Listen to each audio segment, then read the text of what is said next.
Hey dudes, welcome to Splat from the Past, the only 80s themed horror and sci-fi show where things can get totally radical. Now today, I will be interviewing a legendary movie critic. First time I've actually interviewed a movie critic, and it's going to be fucking awesome. I'm going to be interviewing Jan Wahl. You may remember her back in like the 90s, 2000s. She used to review movies on the San Francisco affiliate of NBC, K-Ron in San Francisco. And I'm going to be talking to her today. She's a very funny movie critic.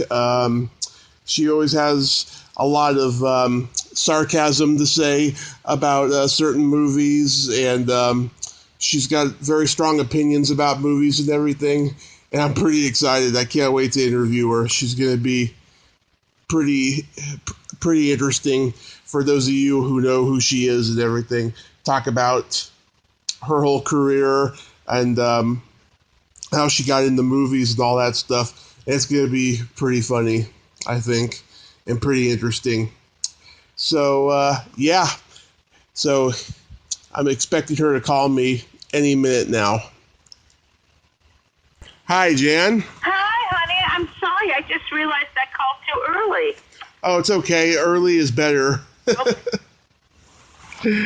How are you? Fine, thanks. Busy, but fine. Well, welcome to the show.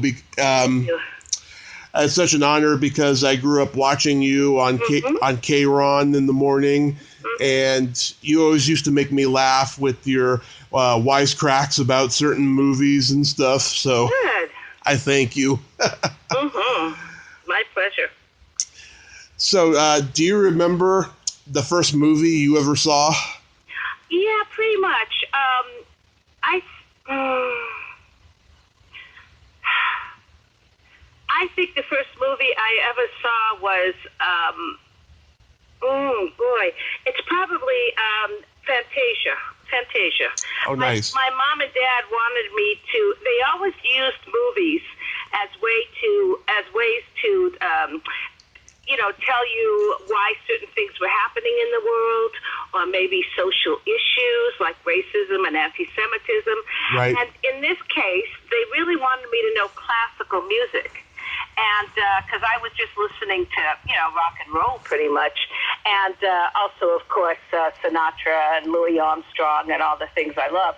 But anyway, they wanted me to hear classical music, and I think that's why they took me to Fantasia.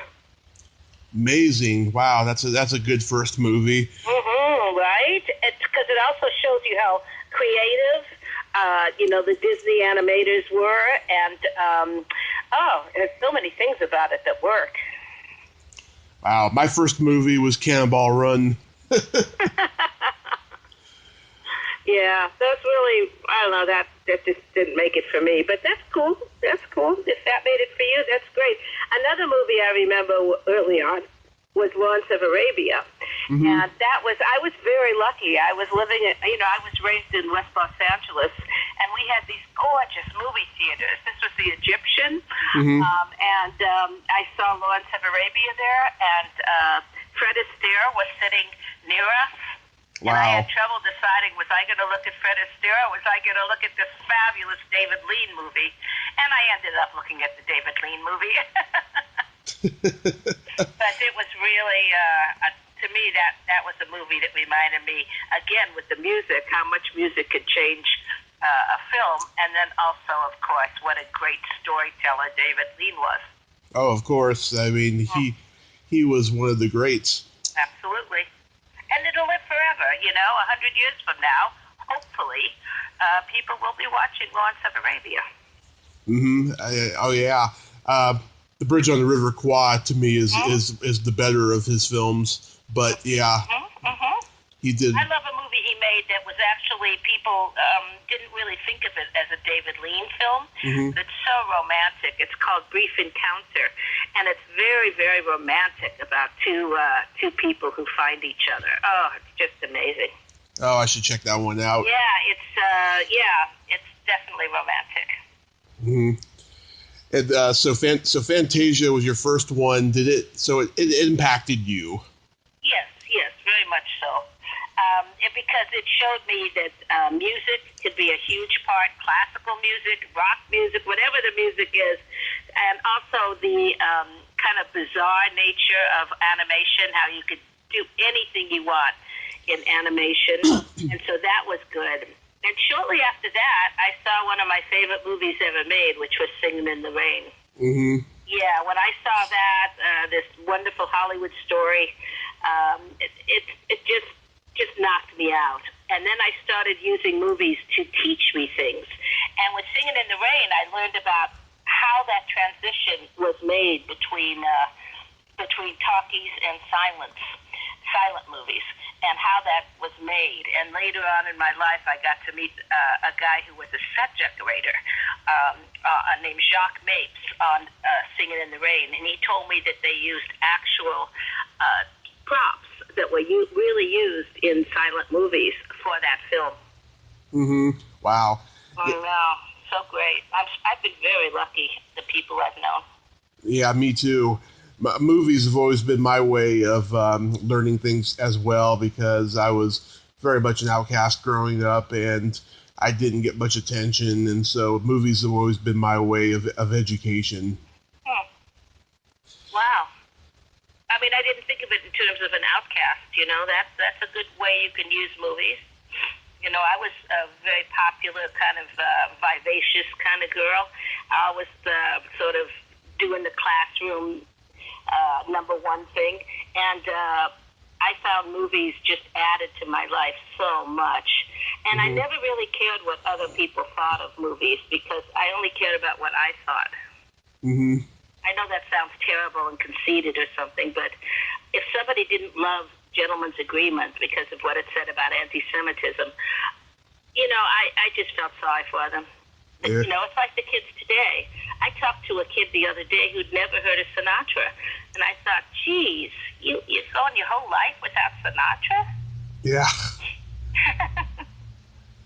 And Rodgers and Hammerstein, and Cole Porter, and, you know, Hitchcock. There's just a lot of young people today that don't know any of this stuff. Oh, yeah, like I go to horror conventions and I see these I see these millennials who are like in their early 20s. I'm 35, but I've always been an old soul, and like they see me wearing certain T-shirts or something, and they ask me what movie this is, and I'm like, you're at a horror convention and you never even heard of this movie, you know? Like, I want to say, get the fuck out. You know? It's just... Well, just feel sorry for them, you know?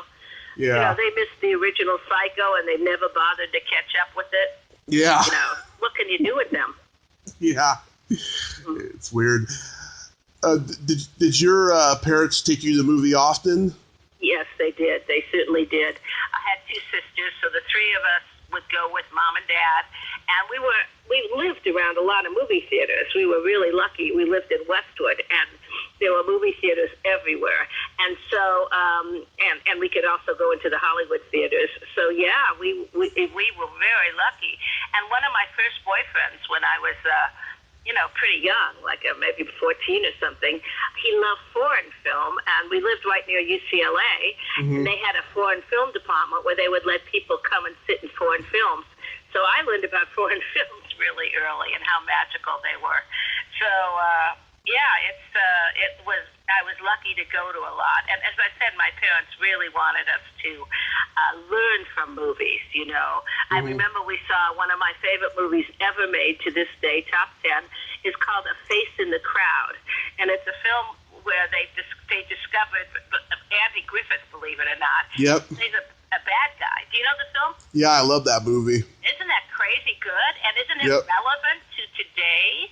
Oh yeah, it's just as relevant as The Lost Weekend was too. Before that. I love that movie. Oh my God. So anyway, so yeah, if they thought we could learn something, we got to every movie you could think of. Nice. So what's your top 10? Well, you know, everybody is different when it comes to a top 10, you know, and movies are so personal. So I would say one of my first top 10 would be Auntie Mame with Rosalind Russell, and because it reminds me very much of my own mother. And also, I'm a bit like that, kind of an anti-meme, and it's just a lovely film, and it has that line, "Life is a banquet, and most poor suckers are starving to death." So it's all about. It's got to be the one with Rosalind Russell, though. And then number 2 would be Citizen Kane for me. I usually always think of Citizen Kane. I actually think of Citizen Kane all the time. I mean, it's a movie I think of all the time. The camera work, every cinematic trick is in there. And, of course, Orson Welles did all of them. And it's just miraculous. And I get something new out of it every time I see it. So I'm big with Citizen Kane. And then I'm going to want to do something that makes me laugh. Mm-hmm. And there is a movie, and I bet you know this one, Tommy. It's called My Favorite Year. I love that movie. Right? And it's Peter O'Toole, who's hysterical, as Errol Flynn. He's playing Errol Flynn, who was in a lot of trouble with the IRS and Errol Flynn had to appear on the Sid Caesar Comedy Hour. Yeah. And so it's about what happens when Peter O'Toole performs that way. It is a brilliant comedy. It truly is my second favorite comedy ever made. My first one being Some Like It Hot. How about you? Let's see. My favorite movie of all time is Back to the Future. Oh, see, you never know what people. I do a speech. Well, I do a talk, like an hour lecture on movies that changed your life or movies that impacted your life. And that's the kind of thing people say to me where I'd never guessed that. Why that one? Let's see. Aside from the fact that I always wanted to go back in time and see my parents in high school, it has every movie genre rolled into one pretty much, and it's just the writing is so great, the performances are so great, and it's just got this sweetness about it, and there's just oh my God, so much greatness about it. Social commentary. I mean, just everything. I agree. Everything that's relevant. The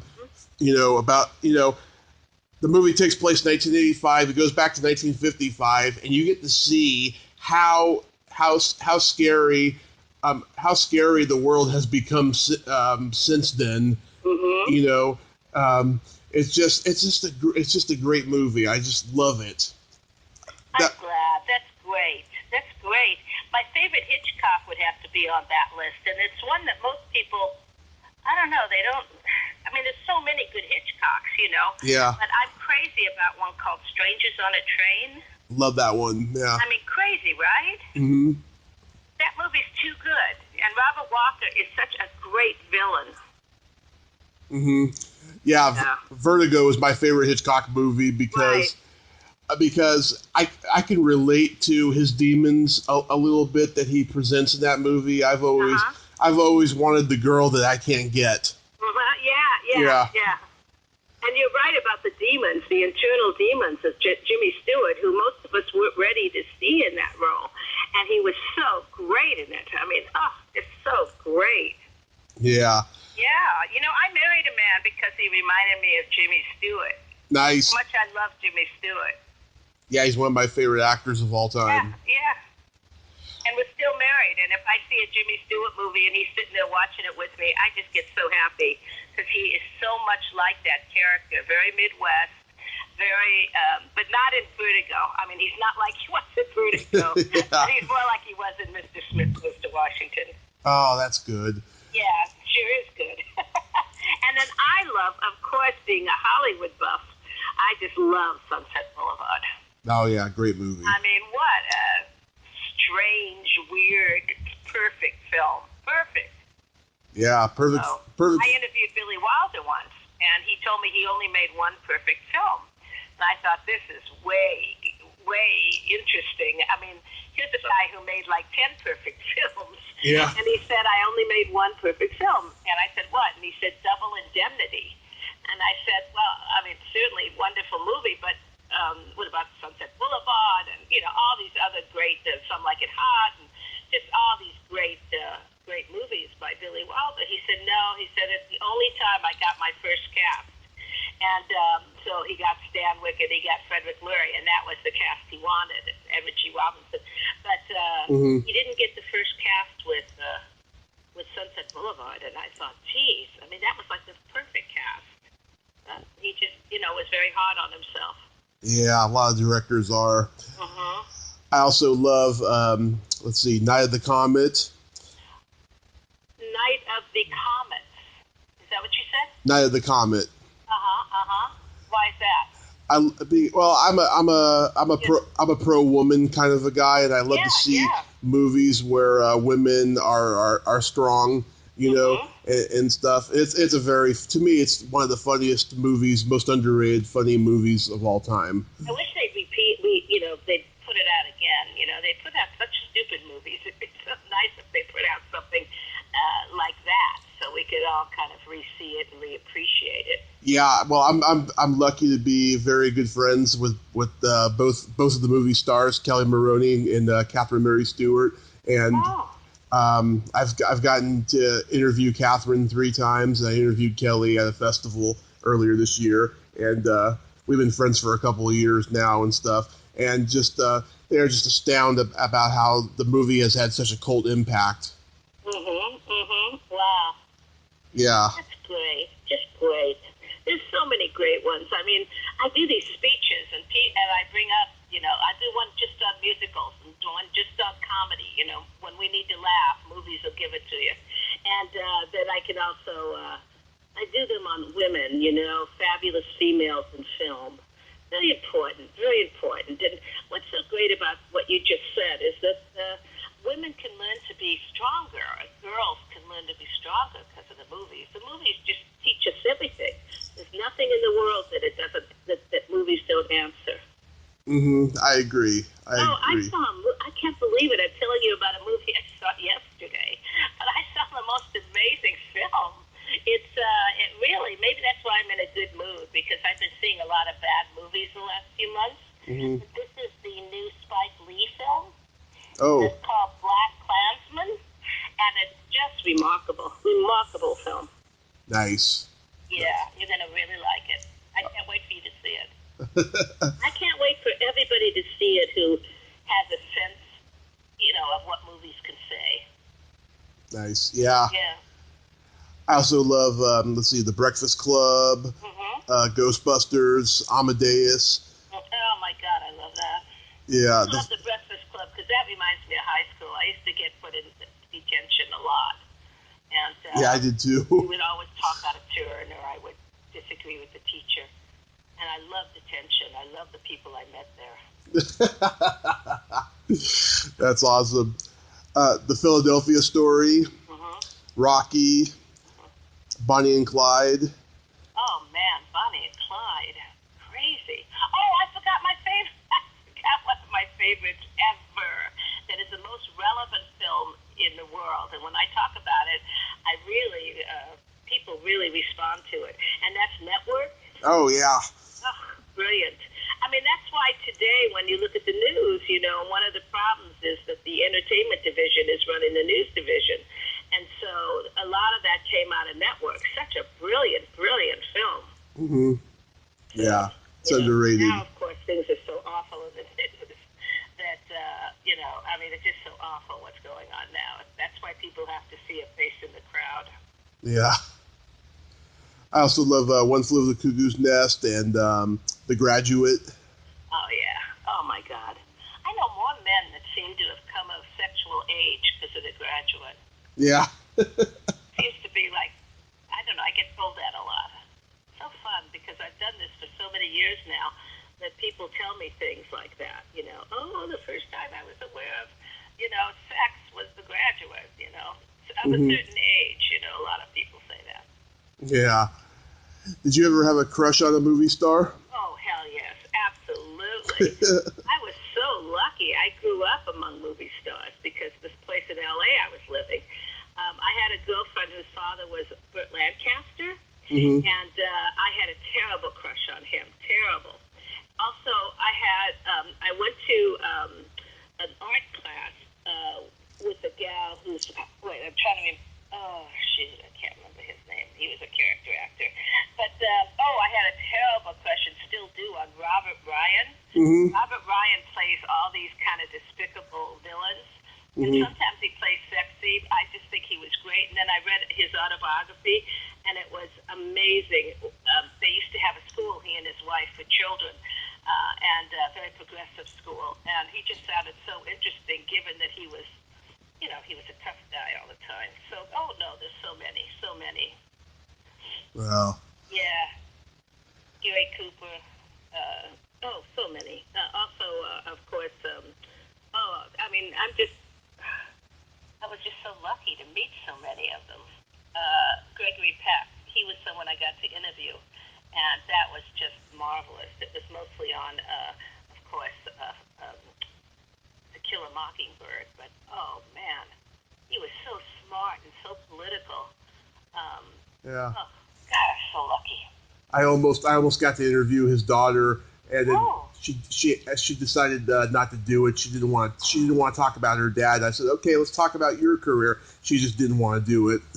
Oh, I know they were very close. Oh, Yeah. that's too bad. But it happens. It happens. So, what are you going to do? But it's great when you do get a chance. Now, sometimes it's better not to meet people, because oh yeah. if you really admire them, it turns out they're jerks. When I met Burt Lancaster, he was about to go to Birmingham. I mean, he was very political. He was very about civil rights. Mm-hmm. So, I mean, this guy was easy to like. And plus, he did so many great films, like the one where he's the, he's a terrible columnist. He's a columnist in New York, and he makes people, he destroys them. Very good actor. Sweet Smell of Success. That's right. Yeah, with the great, wonderful Tony Curtis. Mm-hmm. Had to spend time with him quite a bit, and that was really wonderful. He was so proud of that film. So proud. And he talked about anti-Semitism in Hollywood, of which there was a lot when he got there. Yeah. And, very good. Very good. Yeah, Smell of Success, that music, that jazz score. I mean, it's just all so good. All so good. Yeah. This movie I just saw from Spike Lee is so unsafe. It is so controversial. It's not out yet. It'll be out in about a week. I can't wait to see people's reaction to it. Yeah. You know how Citizen Kane had wonderful, they do documentary footage, and then they do movie footage.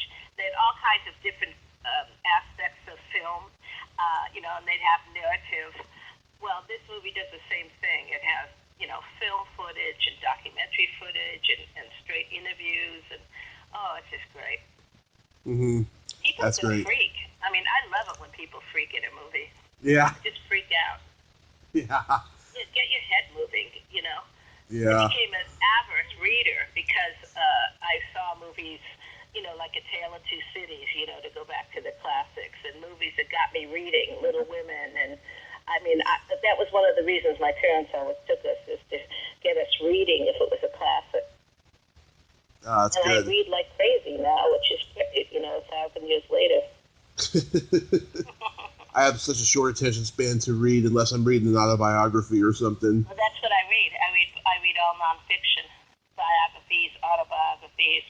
I just love it. Love it, love it, love it. And I just am so glad I love film so much. And I'm so glad Turner Classics is still on the air. Nice. Yeah, TCM. That Yeah. puts a lot of people on this stuff. Yeah. How did being a critic start for you? I started because, again, my parents, they had Friday nights we used to have dinner together, it was a real regular thing, and probably the rest of the week, but mostly Friday nights was a big dinner together. And my parents would go around the table, and they'd have my two sisters and me ask what was good about today and what kind of sucked about today. They didn't say sucked, but you know what I mean. Yeah. What was not good about today. Just one thing that was good and one thing that was not good. And it got me critically thinking. So I would think of something good and something bad. And I think that directly led to me writing reviews in elementary school and then high school, writing reviews of movies. And I wish people would do that now. I wish that they'd write reviews, when they're young and not be afraid. It's so sad when people are afraid of, they won't like me if I don't like this, Yeah. And girls especially.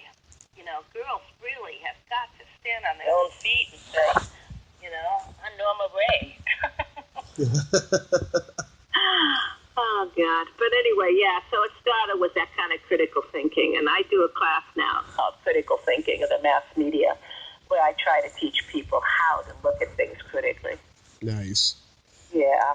What was the first movie you reviewed? Reviewed, huh? Well, maybe something easy like The Producers. I fell in love with The Producers, the Mel Brooks one. Yeah. You know, not the musical, but the one way before.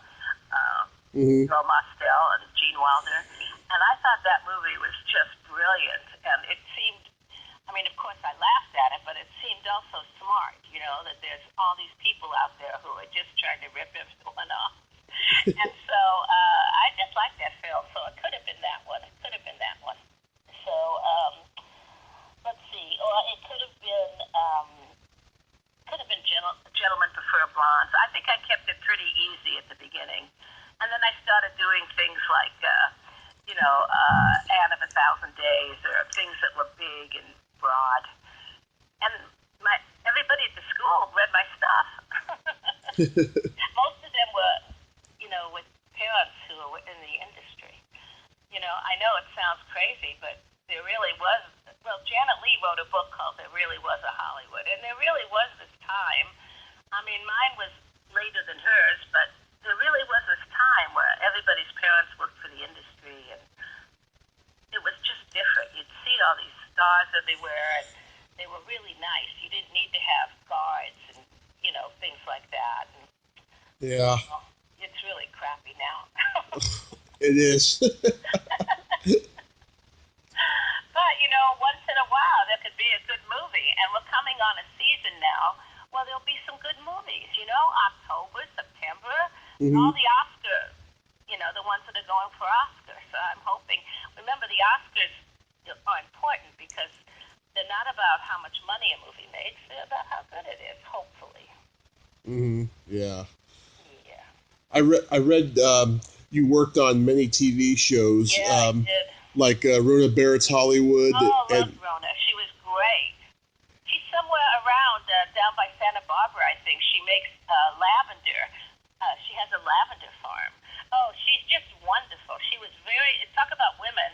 She really wanted to work with women, and I was a young woman who wanted to be a stage manager, so she put me into that, and I'm very grateful to her. I always liked her. Oh.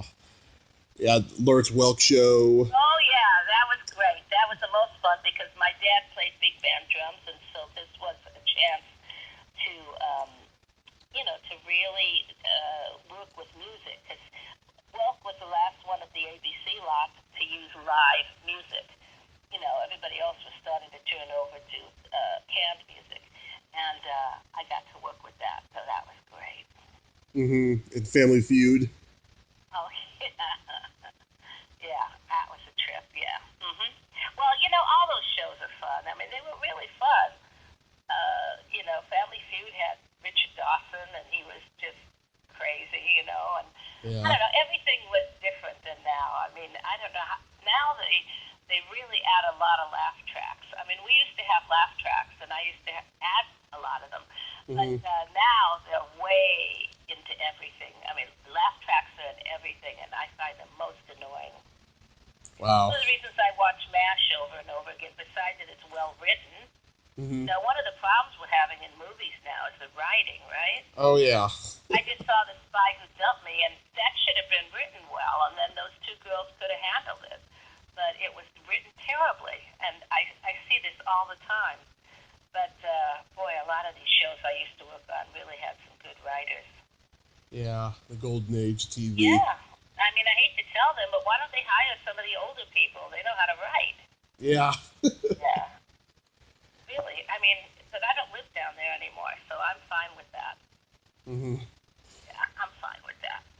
It was really fun being there at that time, though. I have this I'm sorry to keep bringing up Sinatra, but I have this memory of being a brownie. There was like Girl Scouts, there was brownies, and so I was this brownie, and we were in the car, old station wagon that my mom had, and Sinatra stopped at the light right next to us in a convertible. Yeah. And all of us started screaming. I'll never forget it. When weird stuff happens when you're a kid, and we all started screaming. screaming and pushing our faces against the glass, and he was laughing his ass off, and it was just one of those childhood moments, but it probably only could have happened in L.A.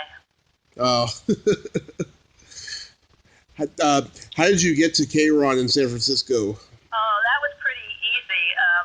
I worked a long, long time, and I'm still in the Directors Guild in Los Angeles at ABC as a stage manager, AD, associate director, and then I worked making documentaries there and all of that.